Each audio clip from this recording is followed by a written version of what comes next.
Hey, everybody, to our next week of the 5-second rule. And of course, you know what I'm going to ask you is, what did you 5, 4, 3, 2, 1 your way into this past week?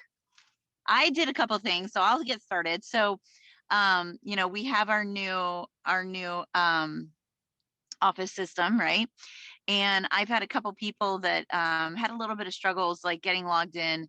And so this past weekend, and throughout last week, gosh, I have so many messages popping up on my phone. It's so distracting. This is why I don't like being on the phone.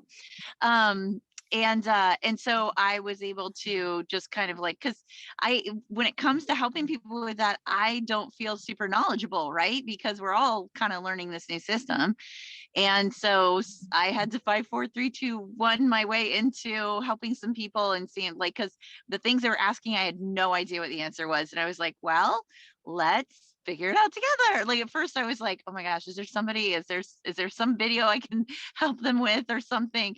And then I just kind of dug in there and we figured it out together. And so that happened several times this last week. And I was like, okay, take a deep breath. We'll figure it out. But yeah, so those were some of my 5, 4, 3, 2, 1 moments. Does anybody else have any? So we can refer our people to you if they're having trouble getting in now? Absolutely not.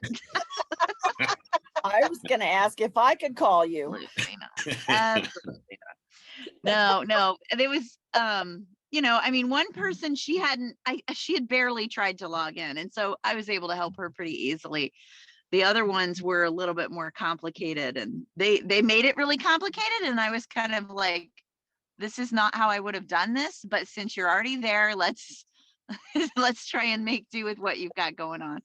So, but yeah. Well, I 5, 4, 3, 2, 1 my way in cleaning out my inbox. My email. I have to do that too. My inbox, I had close to 15,000 emails. Oh yeah, same.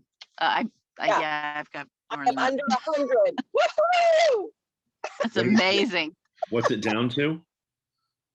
Less than 100. Oh my God. When's the last time you did that? It's been a while. Yeah. Usually for me, it's like once a year, I'm like, okay, enough is enough. And I go through, but yeah, it's been like upwards of 30,000 before. And somebody looked at my phone and they looked at the notifications. They're like, why do you have so many emails? I'm like, why do people email me? I don't know. If they're waiting for a response, they ain't getting it.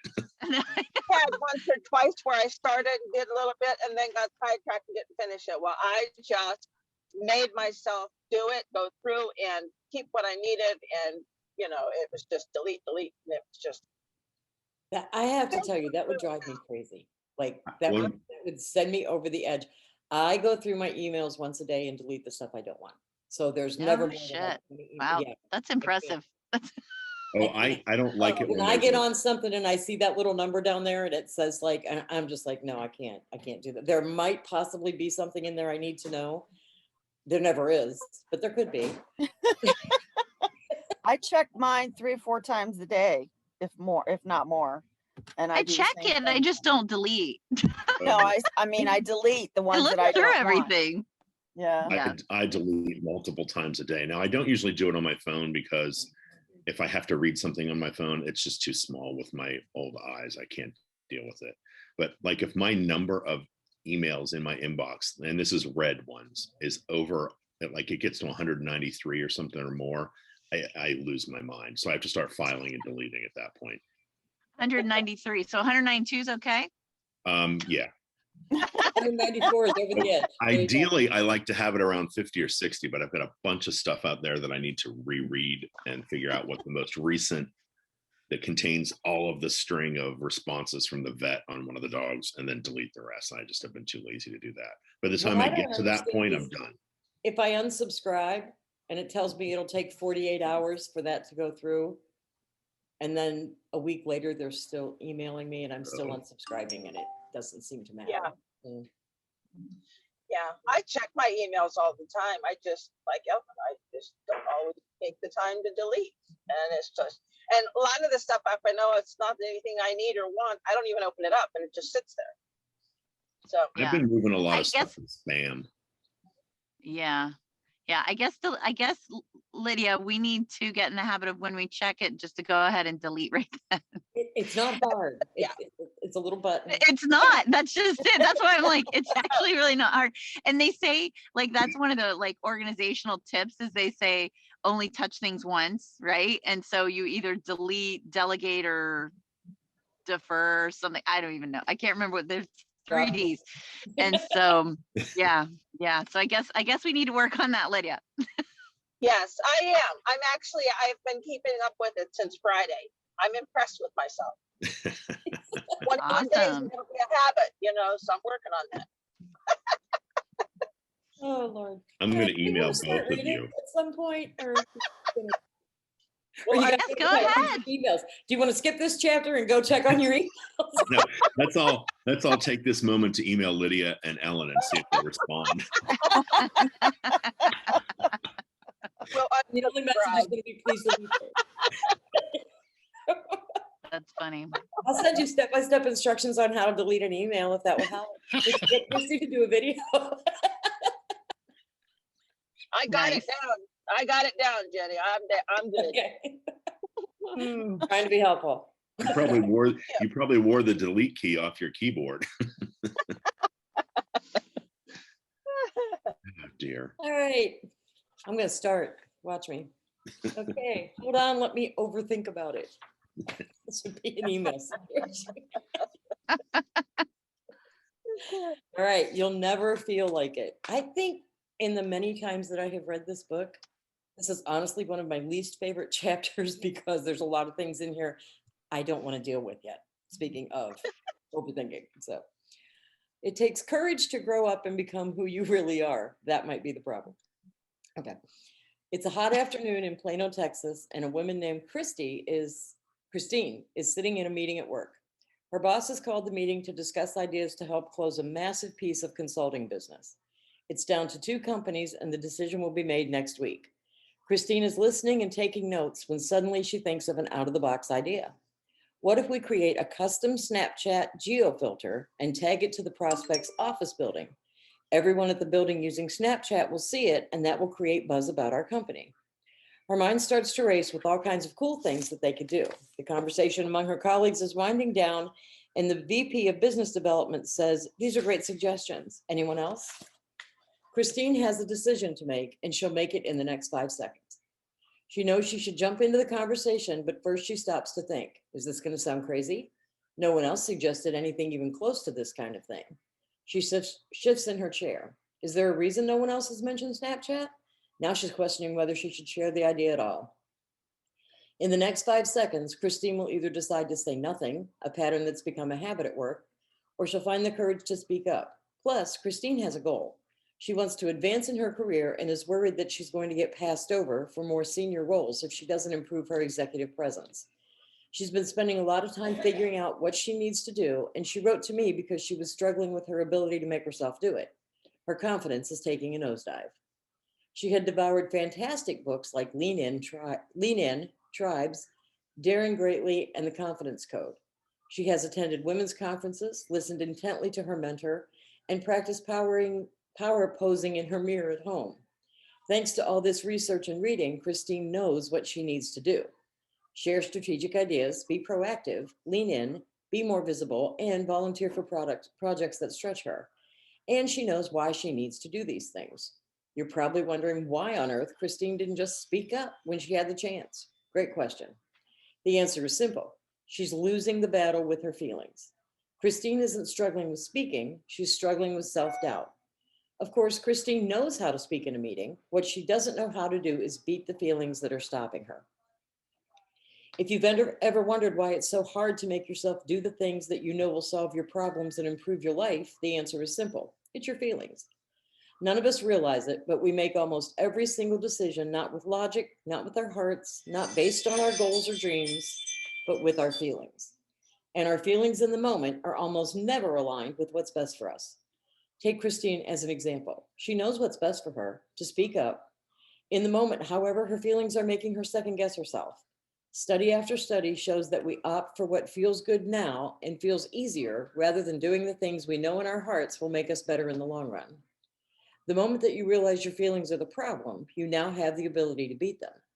Look how quickly Christine's feelings rose in that meeting in Plano, Texas. In less than 5 seconds, self-doubt started to fill her mind. It happens to all of us. And once you understand the role feelings play in how you make a decision, you'll be able to beat them.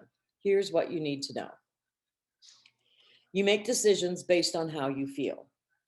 We like to think that we use logic or consider our goals when we make decisions, but that's not the case.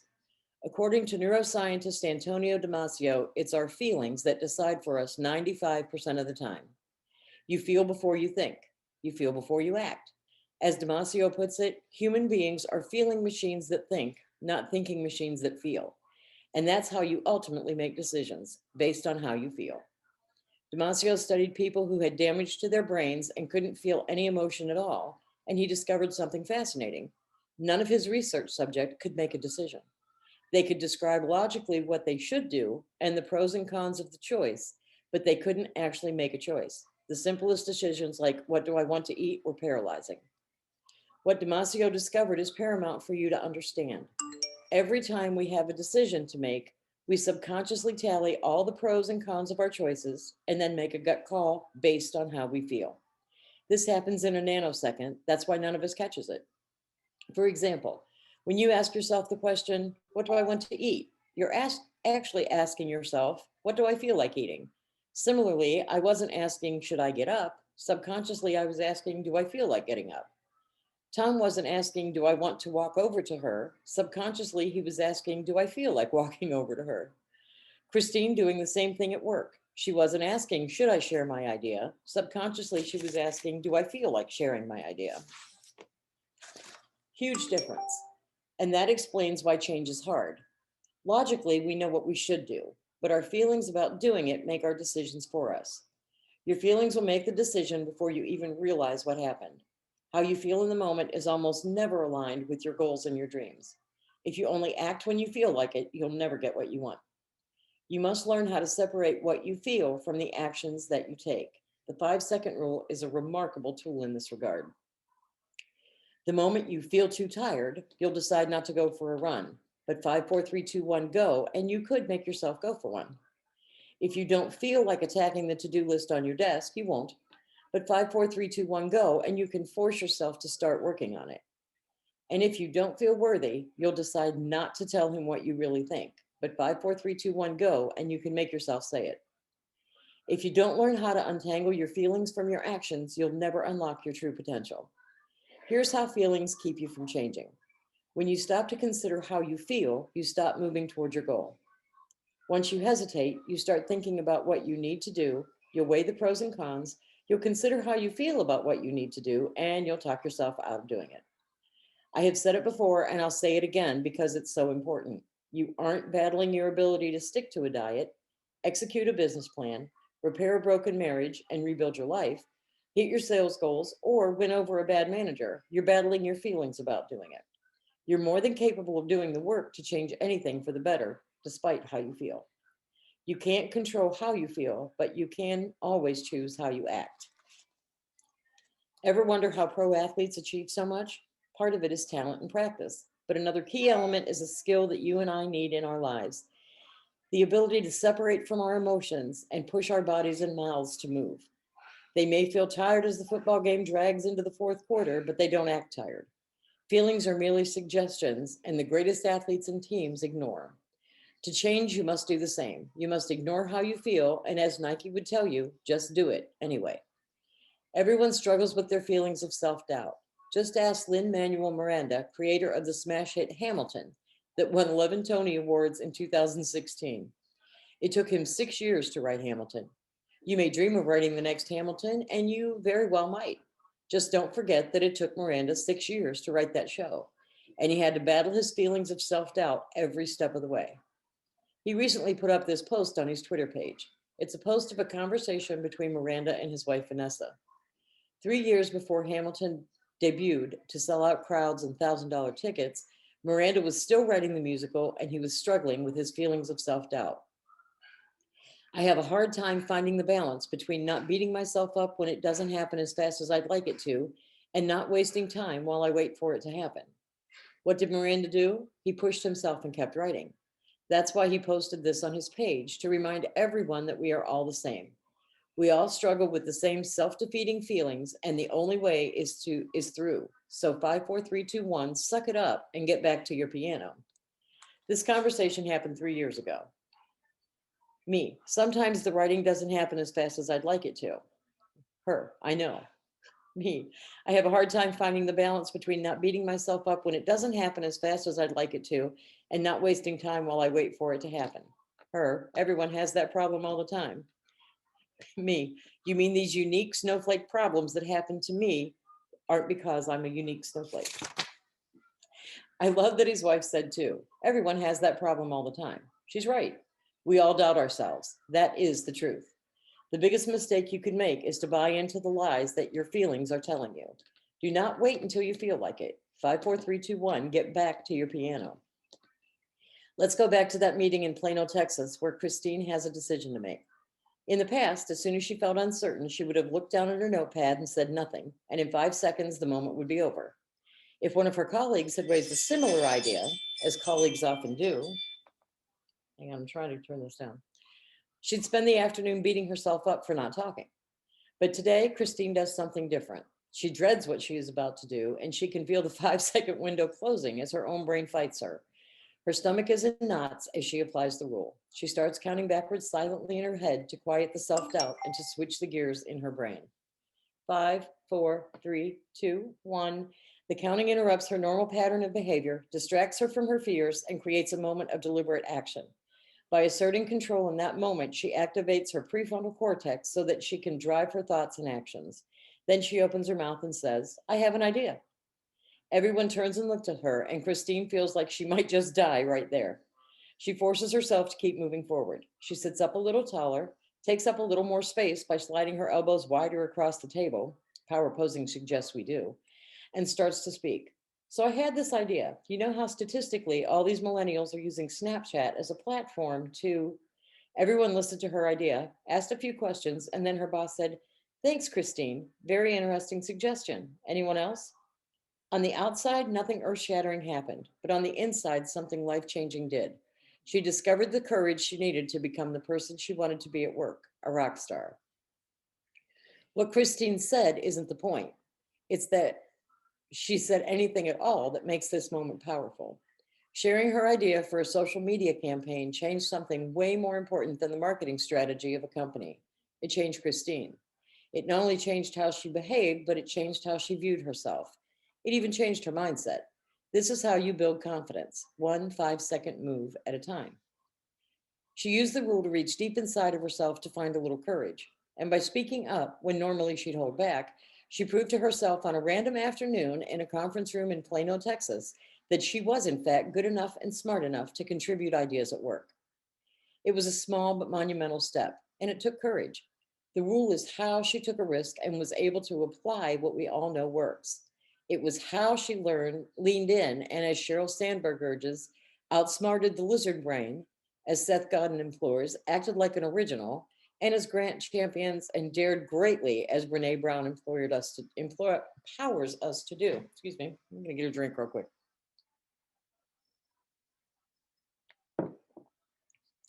I said early on that the rule is a tool that creates immediate behavior change, and that's exactly how Christine used it. That's how you'll use it too. By being deliberate, Christine was able to beat the feelings that normally stopped her and become more assertive in her career. The more that she uses the rule to express her ideas, the more confident that she will become. Confidence is a skill that you build through action. Social psychologist Timothy Wilson writes about a psychological intervention, do good, be good, that dates to Aristotle. Its premise is based on changing people's behavior first, which in turn changes their self-perception of the kind of person that they are based on the kinds of things that they do. Okay. This is precisely why the 5-second rule is your ally. It is a tool for action and for behavior change, aligned with your goals and commitments. It's not a tool for thinking. And at the end of the day, you're going to need to do more than think if you want to change your life. Wilson clearly agrees. He has said that our minds aren't stupid. It's not like you can just tell your mind to think positively. You've got to nudge it a little more along. I believe you must do more than nudge. You must push right through the feelings that stop you and do the work to break the habits that hold you back. And then you need to replace each and every one of these destructive habits with the habit of courage. At the next meeting, Christine will need to practice everyday courage. She will have something to say and she'll feel uncertain and uncomfortable. She'll doubt herself as she is about to share her ideas, and then she'll hesitate and feel herself resist. That's the push moment. It's a moment when your values and goals will align, but your feelings will tell you no. Christine will need to use the 5-second rule to push herself to speak. The more she uses the rule, the faster she will break her habit of staying silent in the meeting and replace it with a new habit, courage. The more that Christine is able to express her true self and bring out the ideas inside her, the more alive, connected, and empowered she'll become. Nate knows exactly how empowering that feels. He's using the 5-second rule every day to push himself to grow his wellness business. Pushing herself to get out of my comfort zone is how Carol found the courage to achieve one of her life goals bucket lists, presenting to her nursing colleagues at a professional conference. When Alexandra was invited to give a presentation at work, her head was full of excuses. In a matter of 5, 4, 3, 2, 1, she acted on a moment that changed everything and that gave her the confidence to teach a post-graduation class. The reason why it's so freeing to use the 5-second rule is because you are not only seizing the moment, you are also taking ownership of your life. You're changing your no's to yeses. As Jim says, never underestimate the power of you. He used the rule to beat analysis paralysis and have one incredible year. As Wilson and Aristotle said, do good, be good. Change your behavior first, because when you do, you change how you perceive yourself. That's exactly what Anna Kate discovered while using the 5-second rule. She's a marketing professional who used to stay quiet when the room was watching, worried that her colleagues would think she's silly and inexperienced, only to learn that once she found the courage to change her behavior at work, something she never expected happened. Her creativity flourished. Hi, Mel. Here is my 5-second rule story. While I reluctantly dragged myself out of bed in 5 seconds in order to do my 30 before 7:30, inspired by you, and other morning routines, my career has been impacted the most by the 5-second rule. I'm in marketing, so we are constantly on alert for new ideas. Each new idea can take off and develop into a full-on campaign, garnering major results for our clients. Yep, just one little inkling. In order to keep it all together, I like to carry a small notebook in my bag with me wherever I go and use it to jot down quick tasks, but mostly ideas. With the 5-second rule, I don't think it out or consider the long-term life of my idea, nor do I send it up the ladder for approval. I'll deal with that later. I just need to get it on paper. Later, I revisit and take the time to evaluate a sound strategy. I used to be such a sissy when it came to sharing ideas or even writing them down. I was self-conscious and worried about what people would think or if they would see me as silly and inexperienced. Since I have casted my scaredy cat syndrome aside, my creativity has flourished. Now I can't remember what I was so worried about in the first place. Thank you for the 5-second rule. P.S. My team actually digs my ideas. You can feel like a scaredy cat, but 5, 4, 3, 2, 1, act brave. At the heart of everyday courage is a choice. 5 seconds at a time, you make a decision to do, say, or pursue what's truly important to you. That's why there's such a tight bond between courage and confidence. Every time you face doubt and 5, 4, 3, 2, 1 right past it, you prove to yourself you're capable. Every time you beat fear and 5, 4, 3, 2, 1 do it anyway, you display inner strength. Every time you smash your excuses and 5, 4, 3, 2, 1 say it, you honor the greatness inside of you that wants to be heard. That's how confidence grows, one small, courageous move at a time.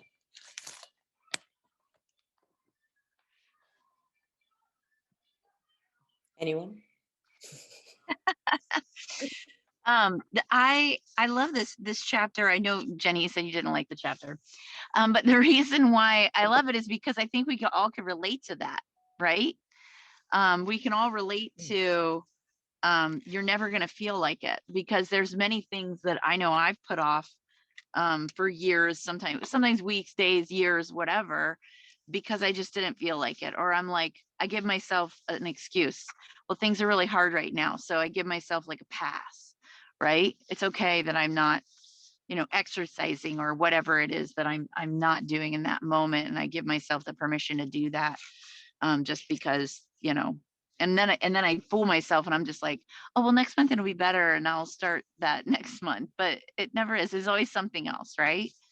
And so I love some of these examples because these are real life examples that could happen at any given time, you know? Mine is always stuff that I don't want to, I talk myself out of saying because I'm like, oh, well, they don't need to deal with this right now. Or Right. just all kinds of things that, I'm like, oh, well, maybe I should say this. Well, no, and then I don't say anything. Hard to believe I don't say anything. I know. But yeah, there's a lot of times when I just don't, and I should. Right.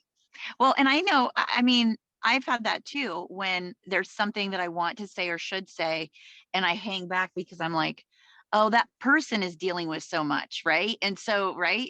And so then that's your excuse to Yeah. not saying whatever it is that you kind of don't want to talk about or don't want to be held accountable for anyways.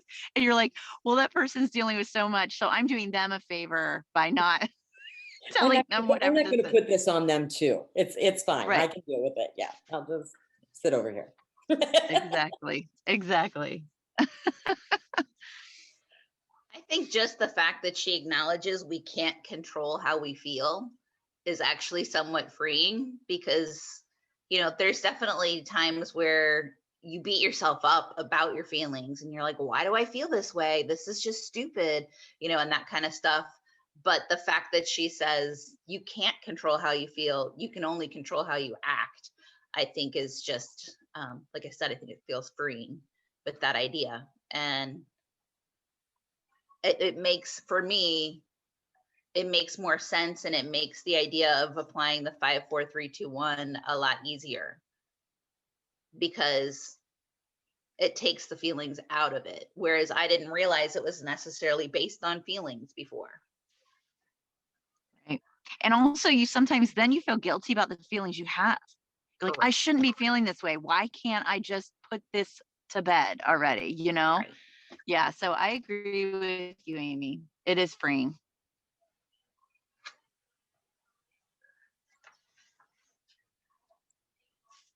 Okay. So what time is it? We should keep going, huh? We should keep going. I might need to get going. I need to check and see where Ella is because she hasn't come out yet. Ella's at a doctor's appointment. She should have been out by now. So I might need to go see what's up with that. Okay. The next chapter is So, pretty but short, yeah, so the next chapter is pretty short. I yeah. love, although I do love this page that it says should have, could have, would have, did, right? Good. I love that because it's almost like a to-do list. Like you're crossing those things off and then you're like, bam, I did it, right? I've So always I like seen that. that as Anyway, I've always seen that as saying I didn't. You know what I mean? Shoulda, coulda, oh woulda, didn't. yeah, Didn't. Well, yeah. Okay. My dad used to say shoulda, coulda, woulda. He used to say that. all the time. All It's the funny. time. All Okay. right. Oh, here she comes. All right. Bye, guys. Bye. Talk to you later. Take over, Jenny. Okay. How to start using the rule, chapter 8. Whether you think you can or you can't, you're right. The fastest way to implement the 5-second rule is to start by using it the exact same way I did. Here's a simple wake-up challenge that you can do tomorrow morning to jumpstart your use of the rule. Set your alarm 30 minutes earlier than usual. And the moment it rings, count 5, 4, 3, 2, 1, and push yourself out of bed. Change is simple, not easy. There are a few reasons why this challenge is important. First, there's no wiggle room. The challenge is straightforward. It's just you, the alarm clock, and 5, 4, 3, 2, 1. If you fail, it's because you made a decision to blow off the 5-second rule. Second, if you can change your morning routine, you can change anything. Change requires you to act deliberately despite how you feel. If you can master that in one area of your life, you can do it in any area that you're trying to improve. Third, I want you to experience a concept called activation energy and feel how hard it really is to push yourself to do simple things. In chemistry, activation energy is the minimum amount of energy required to begin a chemical reaction. Chemists have found that this initial amount of energy is much higher than the average amount of energy needed to keep the reaction going. What does that have to do with you getting up? A lot. The initial amount of energy to push yourself out of bed is much higher than the energy you exert once you're up and moving. Legendary psychologist, that guy, applied this concept to human behavior, blaming activation energy as one of the reasons why making change is so hard. He defines activation energy as that initial huge push of energy that's required to change, whether it's to get a stalled car to move forward or yourself out of a warm bed in the morning. Jerome from the Philippines wrote, "It feels uncomfortable because my body and my mind are not ready for this kind of rule, but I'm willing to practice it." That first bout of activation energy is so uncomfortable, but I want you to feel that resistance so you learn what it's like to push yourself. If you don't get that huge push, like you did as a kid when your mother turned off the TV and said, "It's a beautiful day, get outside and go do something," your brain will inevitably take you down the path of doing nothing. When you start to count 5, 4, 3, 2, 1, it is the beginning of a chain reaction that not only awakens the prefrontal cortex, but also gets you ready to make that physical initial huge push that's required to change. When you get up the moment that alarm rings, it gives you personal power. This one small act of getting up when the alarm rings demonstrates that you have the inner strength to do what needs to be done. Plus, as Emma discovered, it will give you a much more positive outlook to the day. "Hi, Mel. I listened to your TED Talk last night and woke this morning for the first time in years to my alarm without hitting the snooze button. I've never had a more positive outlook on the day. I'm excited to try this approach for all aspects of my life. I just wanted to share with you that your words and lessons in living are reaching people all over the world." That's also what Tracy experienced. By waking up at 5 a.m. and using the rule to push her out of bed into the gym, Tracy was able to start her day on a positive note. If you can't get yourself out of bed, you'll never be able to pursue all of the other changes you want to make in your life. And if you take the simple step of taking control of your mornings, you'll catalyze a chain of events that leads to change everywhere. How to set yourself up for success. Before you go to bed, place your alarm clock in another room and set it for 30 minutes earlier than you normally wake up. Even though it isn't easy to drag your ass out of bed, as Patty describes, you must push yourself to complete the challenge. You might be wondering why I want you to start this exercise by setting your alarm 30 minutes earlier. The reason is simple. I want it to feel hard, as if you literally have to drag yourself out of bed, just like Patty said. Tomorrow morning, as soon as the alarm sounds, open your eyes and start counting backwards. 5, 4, 3, 2, 1. Throw off the covers, get up, and walk out of your bedroom. Start your day. No delay, no pillow over the head, no lingering, no snooze, no crawling back into bed. Here's what you can expect. As soon as that alarm goes off, you'll think about how you feel about getting up. You'll think, this wake up challenge is stupid. You'll feel tired. You'll try to convince yourself to start tomorrow. Just like Tom, you'll not want to get up, but the 5-second rule will help you win the battle with your feelings by giving you something to do that helps you get out of bed. Good morning. I wanted to let you know that the 5-second rule this morning, my alarm went off at 4:30 a.m. to head to the gym. I did not want to get up. Then the 5-second rule popped in my head and I immediately got up. Just wanted to say thanks for that. Once the 5-second rule popped into his head, Tim was able to immediately get up and head to the gym. A lot of us just have a just don't feel like it attitude in life. In those moments, the rule will help you take action like it does for Jessica. I found that the 5, 4, 3, 2, 1, go helps on those days when I just don't feel like it. Attitude creeps in, which is every day. So again, thank you. That I just don't feel like it attitude has a way of taking over your entire day. And that's another reason why the use of this rule is so important. It has a trickle-down effect on the rest of your life. Just ask Stephen, who wrote to me about the night before he first tried the Wake Up Challenge. I watched your TEDx speech on YouTube, truly inspiring. I'll be waking up at 6:30 tomorrow morning and tossing the covers off, no snooze.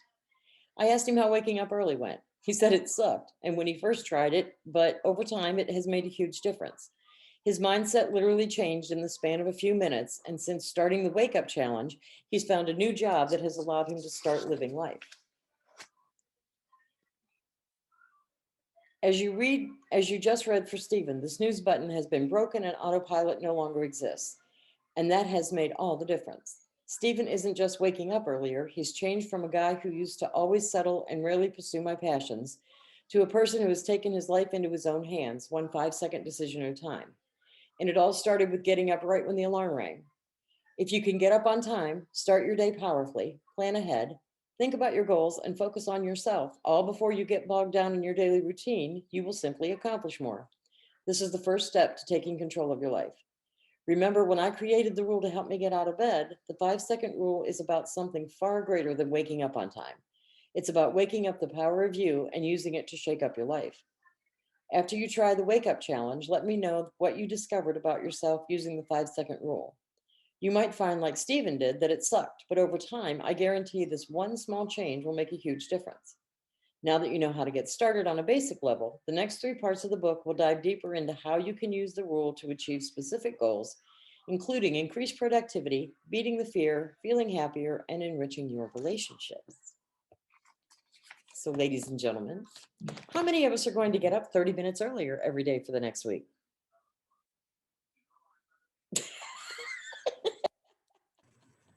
I don't know if I was telling you guys this, but I was telling someone this. Maybe I was telling Jenny or Ellen, but I did do that when I read this, because I read a little ahead.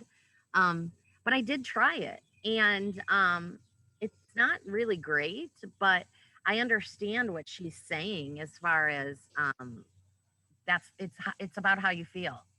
And if you can get past that and get up out of bed, the hard part is actually doing it. But once you're actually even out of bed, it's not as hard, you know? And I find that when you start your day, like you feel like you're in control instead of like barely getting up when the alarm goes off or racing around, you know, because the bus is coming or whatever it might be. You're not in control of all of that. So it is a trickle down thing. And I think the day, you know, you feel more empowered for the day to get done what you want to get done when you start it the way you want to start it. That's just how it works for me. I have a tendency to think, why do I need to get up right now? Like, if When the alarm goes off, you mean? yeah, like if I sleep another 30 minutes, can I still get everything that I need to do by the time I need to get it done? But once the alarm goes off, I very rarely can go back to sleep. I can lay there and wish I could go back to sleep, but I hardly ever can actually go back to sleep. So I've never been one to hit the snooze button, because as soon as the alarm goes off, I'm awake. I'm a morning person typically, so it's not an issue for me to get up. The thing is, at our house, we don't set an alarm in the morning. And part of that's because I'm not working in an office environment anymore where I have to be in there at 7. It's just, we kind of get up, you can hear the dogs and Tom yelling at them upstairs. And again, so it's when they get up. So they might sleep until 6, they might sleep until 6:30. They might be up at 5. So usually if I'm up, like if I wake up between 4 and 4:30, I'll just get up, I'll get showered and get going. But we don't normally, there's not a real morning time sensitive routine. So is 4:30 a morning time, really? Not really. you know, I don't like That's if the middle of the night. There are times when I'm just going to bed then. see, it makes the morning much easier if I can get up before the dogs and get showered. Oh, I bet. Because then I can help Tom get their food ready. It gives Zeus and Odin more time to play, and then he and Tom and Odin can all nap upstairs before Tom has to start work at 8. So it's ideal if I can be in and out of the shower. It just depends. Sometimes if I get up at 5, nobody's up. Other times everybody will be up. So it's kind of all. When you get up, it doesn't wake them up? No, not typically. Wow. And 2 of the dogs are in bed with us. So Odin and Kate, normally when it's cooler, they'll just snuggle in and sleep. Got it. I don't have a problem actually getting up. It's staying awake. Like, so I get up, right? Our routine right now with Charlotte in school is I get up with her and I go ahead, she's getting dressed while I go ahead and put together breakfast, put it out for her and get her allergies and vitamins. And then, God love her, she is really having a hard time getting up as early as she needs to. And so what she's been doing is she gets dressed, she comes out and she snoozes on the couch until about 7. And I'm like, babe, it's time to get up. And so then she's got about 20-25 minutes to eat her breakfast and finish what she needs to do to get out the door, which is fine. And it seems to be working for her. However, by the time she leaves, I'm like, no, I need to go back to sleep. And frequently sleep for at least a little bit longer. Whereas I need to be like, nope, I'm awake. you know, like what you were saying, Jeff, I need to be like, I'm awake. Nope. You know, what can I do without waking up my husband, but still like be productive and actually make it so I don't want to go back to sleep. So that's kind of where I'm at right now with 7 more get-ups of school, mind you. But and when I wake up in the summer, it's not a big deal. Same thing. The dog wakes me up. She's hungry for breakfast, whatever. I'm up and my day starts and I don't feel like I need to go back to sleep. But there's something about getting up as early as I need to get her going that I'm having a hard time dealing with, at least the last couple of months. So what time do you have to get up? I get up at 6:30, which honestly is really not that bad. But, you know, I used to get up, and it sounds really silly. I got up at 7 when she was in elementary school, but I didn't get her up until 7:30. So I had 30 minutes to myself to like read, to start my day, to let the dog out, and, you know, blah, blah, blah. But I can't, the idea of making myself get up at 6, I'm like, oh, hell to the no. Well, then that's why you need to try this for a week. Yeah, I probably should, but And you know what? You should try it with I think I heard you say you have 7 more wake ups. yes. So start tomorrow, and that will be start tomorrow and get up at 6. All right. Try Don't you it. hate it when we use your words against you? I know. I know. Well, When here's she me said thinking in my head, I'm 7 more like, days. I'll meet you in the middle and do 6:15. But You know see, what I then mean?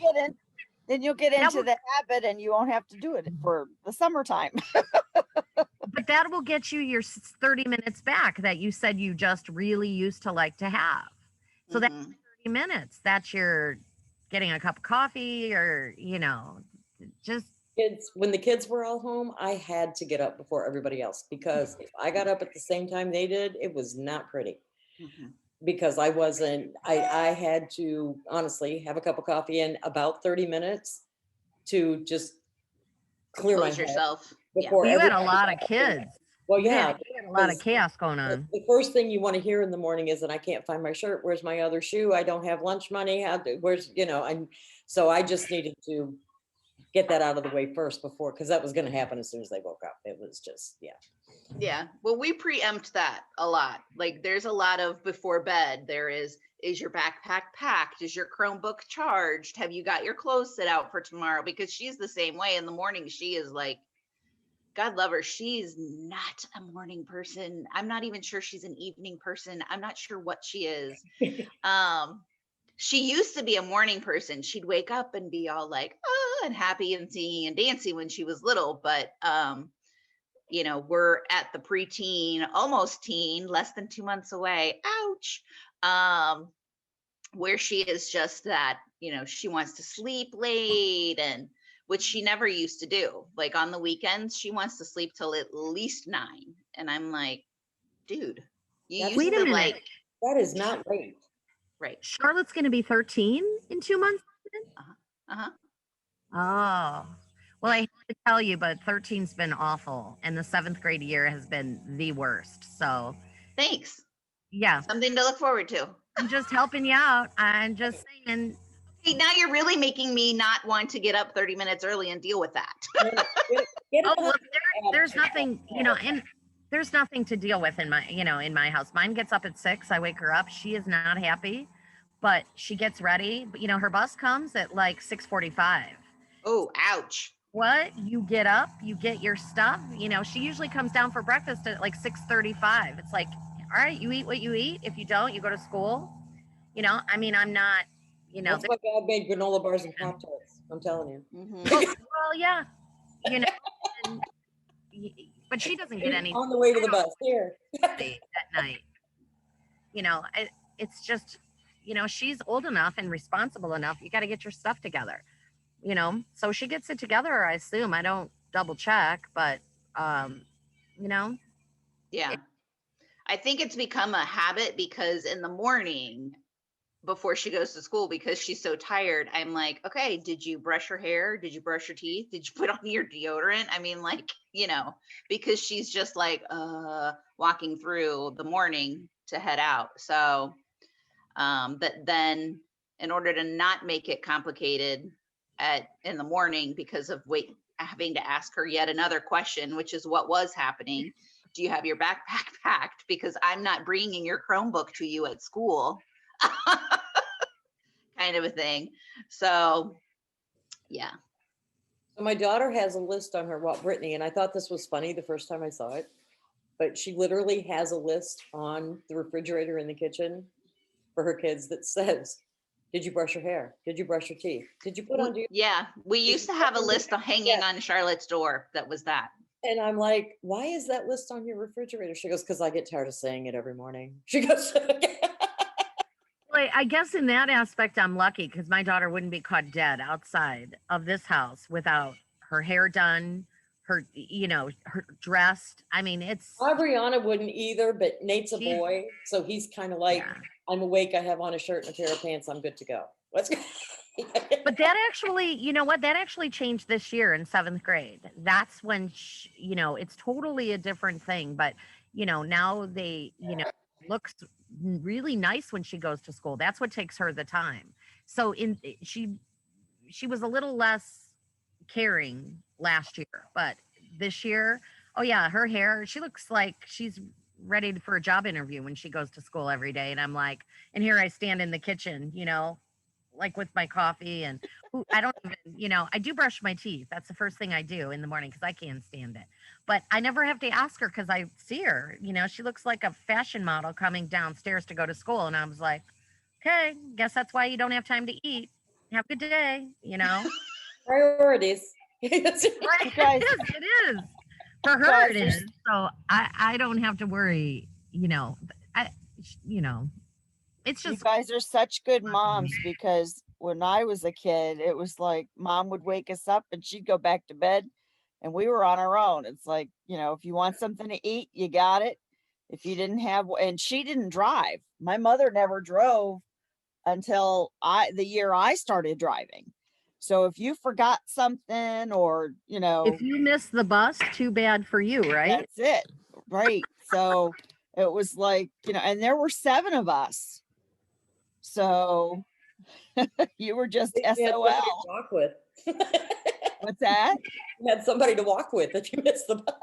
Well, the thing was, the school was 30 minutes away, so we went to Catholic school, and it was about a 30-minute drive. So we were just, out of luck. I think like the one thing, to take away from this chapter, it's like right on the very last page that Jenny was reading, if you can get up on time, start your day powerfully, plan ahead, think about your goals and focus on yourself all before you get bogged down in your routine, then you'll accomplish more. And that's kind of the thing. Like I don't we talked about this in the last book, I think, I don't turn my phone on until I'm ready to like do something with other people, because there's always messages, there's always group chats, there's always something. So, what you do it when you're ready to do it, you do it on your own time. In your own time, whatever your day. And that's what's nice about this business is that you are afforded that opportunity because if you're working in an office, you've got to be there at a certain time and you've got to be ready and on your game. And, whether you feel like it or not. So, that is one of the advantages, just one of the advantages of this business is that you can say, okay, I need to get to this frame of mind. I need to get these things done. And then I'll turn my phone on. Like you said, when you're ready. And maybe that's a good reminder too. When you think about all the other people, that have to go to an office and have to, be somewhere at a certain time. When I used to work as a court reporter, I mean, I had to be anywhere they told me I had to be on time. And it didn't matter if there were, if it was a snowstorm. If I had to be there at 9 o'clock and it was a snowstorm, then I had to leave at 6 a.m. to be there. Not even knowing if everyone else was going to show up. So, I think about that, especially in the winter, how nice it is not having to be somewhere in the snow. But that's a good reminder that, if we choose this business to work as our job, then it's a blessing to be able to make our own schedule. And the times that you're like look at, I'm too tired, I'm too cold, I'm too whatever, think about, what, it could be really awful and you would have to clock in somewhere at 6 a.m., so that is a good reminder, Julie, to just, it's a blessing to be able to do what we do, even though some days it doesn't feel like it, but that's something that we should remember. I really, that's a good reminder. I like that. On a side note, before we stop, I don't know how many of you can see Amy's picture, like her thing, but I literally just spent the last 5 minutes thinking that the flower on her peace lily was a spot on my computer screen and trying to rub it off. Oh, there, yes. You know what? Well, I'm outside. You guys can see I'm outside, and I didn't see that because there's like glare, but I was doing that too. I'm like, there's something on my screen. But thanks for telling me. I'm like scratching it and everything else, going, what is that? That's an anti-peace lily for you, Jenny. It's an orb. It's like an orb that you see. And then I was like, oh, it's a flower. You've been trying to rub that off? That is so funny. That's hilarious. Have you seen those memes on Facebook where it's got like a hair or something on it in the picture? Yeah. And then it starts about half the time I'm always going like, so that's funny. They're really bad on phone screens when those come up because you're like, what is on my screen? It's bad on a touch screen like I have, because when I go to rub it, it like moves stuff. Moves everything. Yeah. Because that's what I did before. And you guys all went small and I was like, oops, Yeah, it's bad on a touch screen. That's funny. Okay, so we will be on 3. We're in part 3. 3 next week. Too tired, too cold, too hot, it's raining, it's too late. Let's go. So, all right, guys. Well, here's something ahead, you guys. Look at, do this today. Can you read that? Go the extra mile. It's never crowded. I like that. Right? All right, awesome. Hey. Okay, guys. Thanks so much for playing. Thank you. Bye, everybody. Have a good Have week. a good week. Yep, have a good week. Bye, guys. Bye. Bye.